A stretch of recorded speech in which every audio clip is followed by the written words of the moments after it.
You're listening to Pagan Mom Podcast. I'm so glad that you're joining me today, and this is a podcast where you can come to indulge in various topics regarding paganism in our modern world, merging present and past. Be sure never to miss an episode by subscribing if you feel so inclined. I'd be very grateful. Thank you. Now let's get on with it.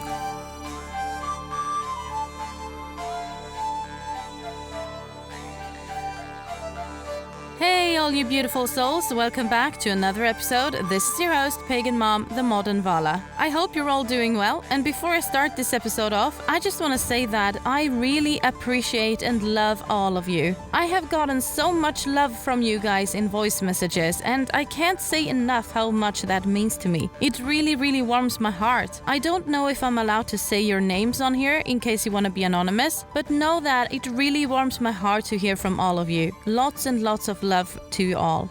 So with all that said, let's begin. This episode is about dreams. Dreams can be so mysterious, so ordinary, so fascinating, weird, exciting, but above all, very important in one way or another. Maybe especially for a pagan.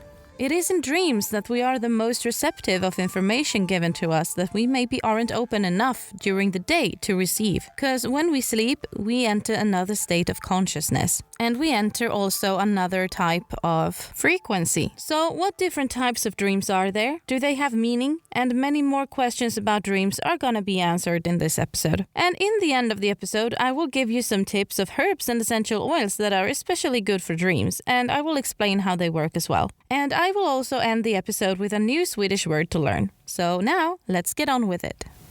So let's start off with a kind of dream that I've had a few of, and that is regression dreams. And these type of dreams are past life dreams. You're dreaming about who you were in another lifetime. These dreams are often reoccurring, but they are pretty rare, and sometimes in the same scenes and scenarios, and sometimes it's other scenarios, but still the same lifetime. And the feeling of these dreams are often very vivid and very real feeling. And you often remember these very much in detail when you wake up. Another type of dream is lucid dreaming, and this type of dream state is that you're aware that you're dreaming as you're dreaming. It's like you're watching a movie at the same time that you're in it, basically. You're able to make conscious choices and form the dream as you please to a certain extent. And this dream state is one that many pagans want to know how to do and try to induce. Some pagans use their lucid dreaming to be able to do so-called dream work. And dream work can be certain spells, ceremonies, healing sessions, rituals, and much more. Many pagans tend to believe that it's necessary to learn lucid dreaming.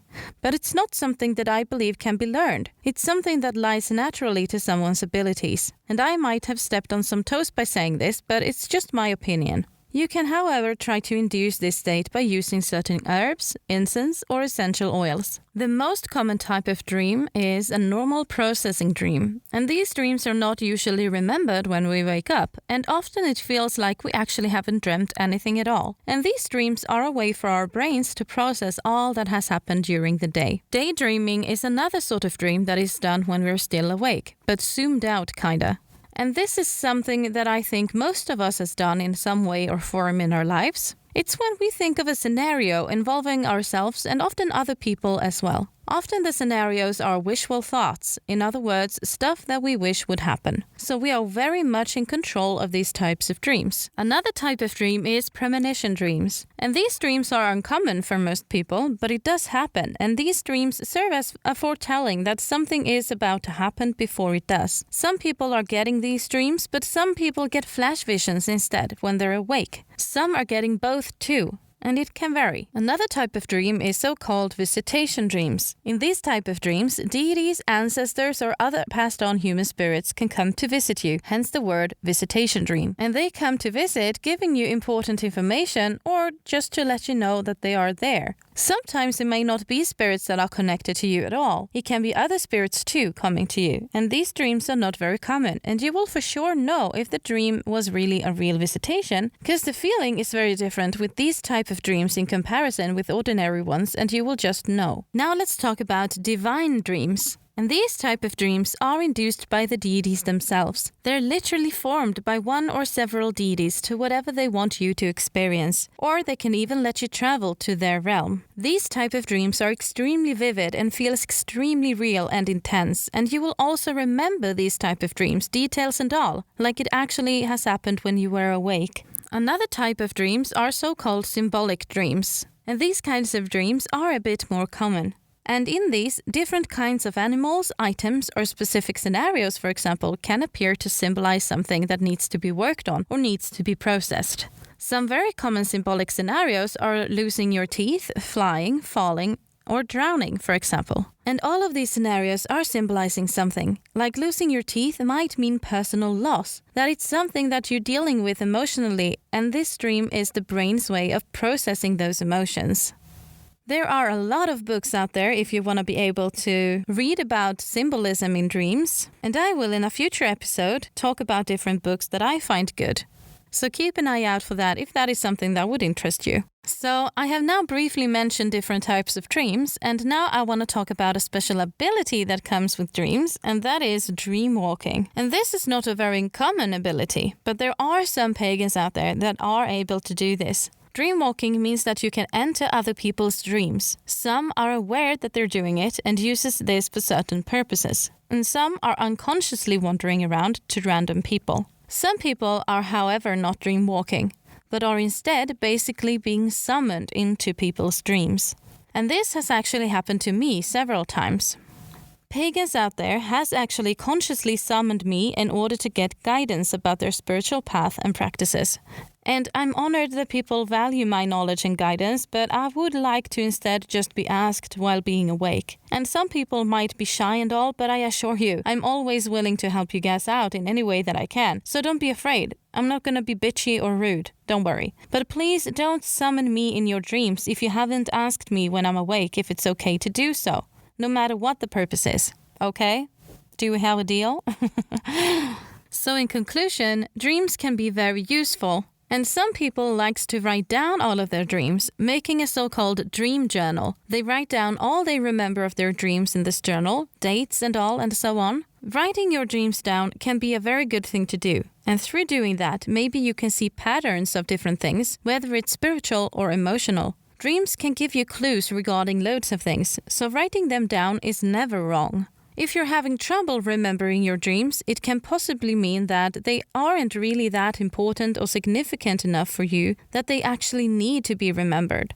Although, if you still want to remember because you want to study your dreams and patterns, there are certain herbs and oils that can help you doing so if that is what you wish. Before we round this episode off, I want to talk about some misconceptions that many pagans tend to have about dreams in general. Many pagans tend to believe that every dream they have has to mean something, and that's not always the case. It really depends on what kind of dream it is, and sometimes a dream is just a dream, like a processing dream or a symbolic dream. It's important to understand that all dreams are not sent from the gods, even though they might be in the dream for some reason. Maybe you have thought of them a lot lately or studied them a lot in books or whatnot, and so they appear in your dream because of your brain processing all that info and such. It doesn't have to mean that the gods actually are there. Just something to think about. So now I'm gonna give you guys some tips on different herbs that you can use that are good for different dream purposes. In a future episode, I will talk about herbs more in depth, but for now, I'm just gonna focus on their dream benefits. So I will give you guys my thoughts on the herbs, and also I will read some words from my favorite herbal book, which is called Herbal Magic by Paul Boyle, on a couple of them too. One of the herbs is chamomile, which is good for relaxation and deep sleep, which we need if we're gonna dream anything, eh? Chamomile is so good for a lot of things, and it's one of my personal favorite herbs. Lavender also promotes good sleep and relaxation, as well as inducing lucid dreaming and attracting good energies. Mugwort is perhaps the most popular herb when it comes to dreams, and it's also called dreamweed. And it has gotten its nickname since it has the unique ability to stimulate dreaming. It's especially good for inducing lucid dreaming. And I'm gonna read you guys a couple of words from the book. Hang on. Alright, so it says, perhaps the most widespread use of mugwort today is to enhance dreams. When on a quest for a visionary dream, dried mugwort provides the stuffing for a dream pillow. The pillow is sewn from 2 squares of deep purple velvet to form a pillow not larger than the palm of your hand. Sleeping with this pillow beneath your head, beneath your bed pillow, or just keeping it in or near your bed is believed to assist you in moving into the realm of the mystical and divining the future in your dreams. The protective energies of mugwort keeps one safe against all dark forces. So it's also good for protection, which is also very important when you're going to induce dreams like this. Peppermint is also a very good herb for dreams, and especially for dreams of the future. And I'm going to read in the book about this as well. Give me one sec.